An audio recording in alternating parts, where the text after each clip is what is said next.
what What defines is it? a person as autistic that are not concurrent conditions? Oh, Okay. so if we take it all away, What's left? what Yeah. what is left? Yeah. So, um, if you think of your brain, where is your brain?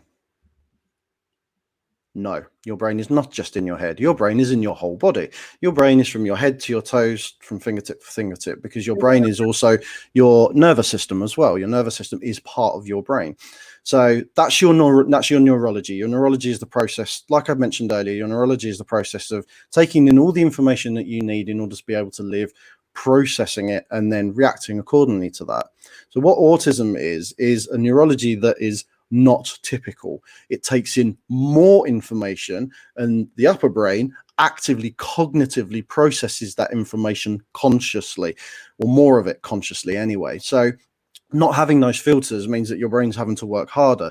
There was a study done in Sweden about 10 years ago on measuring brainwaves of autistic children against non-autistic children. Those autistic children, whilst they were sleeping, their brains effectively were working 30 to 50% harder than the non-autistic children, and that's why they were asleep.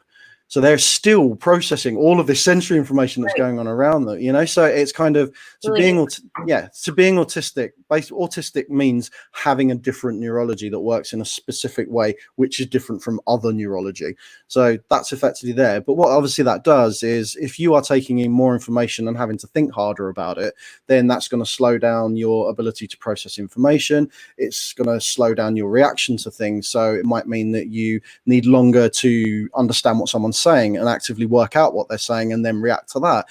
Also, and then you can understand them why there are social issues and communication issues, and then if you think you're working harder, but you're living in a world which is hurrying you up constantly and bombarding you with all this information, then you are going to become quite anxious living in that world. So you are then going to show, I mean, you think the autism diagnostic criteria is not a criteria for autism, it's a criteria for extreme anxiety.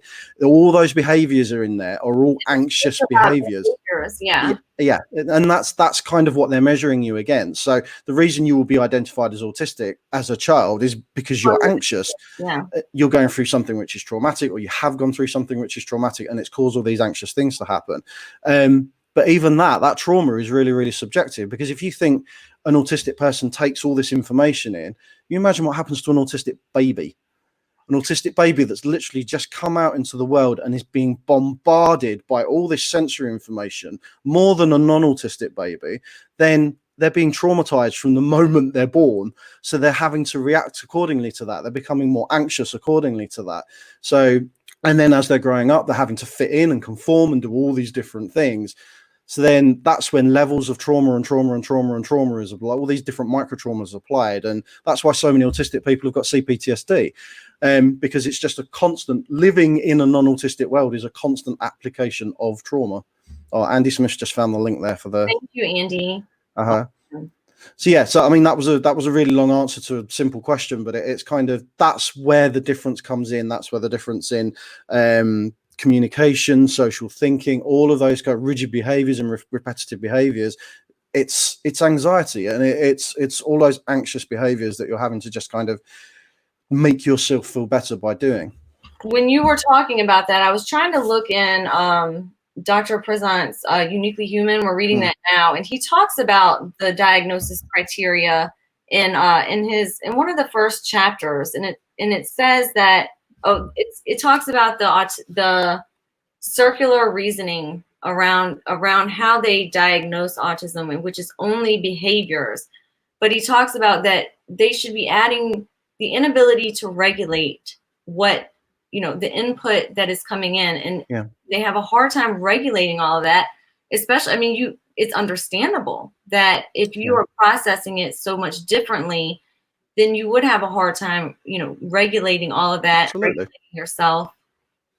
And the older you get, especially when you are undiagnosed, even when you're just diagnosed, really, if you're not supported in the right way, the older you get, the harder it is for you to be able to regulate. You get worse at regulating, kind of thing. And I mean, we'll talk about masking and burnout in a minute, but it's kind of, that's where that aspect, that's when the inability to mask anymore kind of happens, because you just can't do it anymore, because physically you get to the point where you just crash.